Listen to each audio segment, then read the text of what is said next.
education every single day, cause I love my occupation. That's true. I do love my occupation. What is it? It's occupational therapy.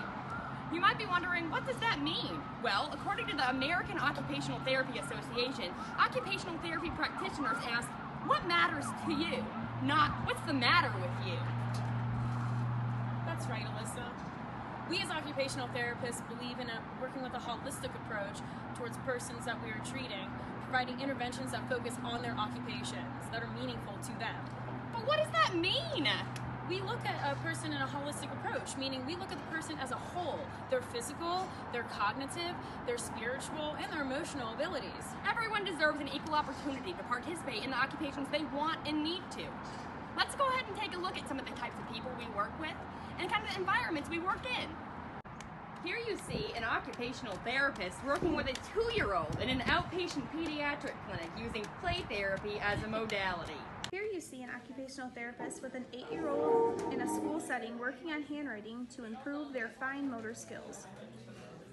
Here you see a 35-year-old woman who suffered from a traumatic brain injury. She's developing the skills needed to prepare a meal independently in her home with an occupational therapist. Here you see a 7-year-old woman who had a right total hip replacement, learning how to use a walker for assistance with the occupational therapist in the hospital. The philosophy of occupational therapy is that occupations may be used for health promotion and wellness, remediation or restoration, health maintenance, disease and injury prevention, and compensation and adaptation.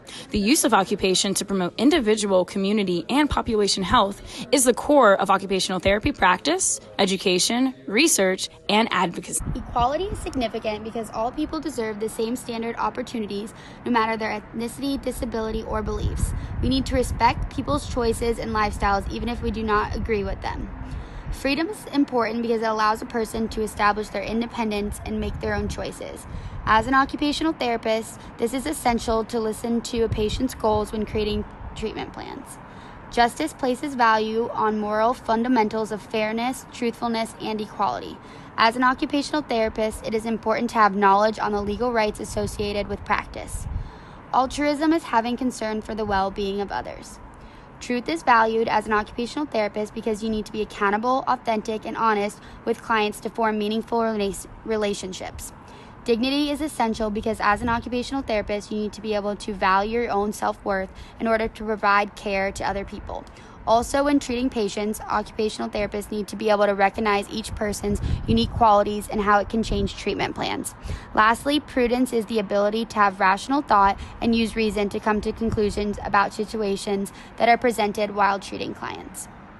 Today we talked about the philosophy of occupational therapy, the core values, settings that we work in, and the populations. We hope you enjoyed learning about this profession that we love so much. Go OT!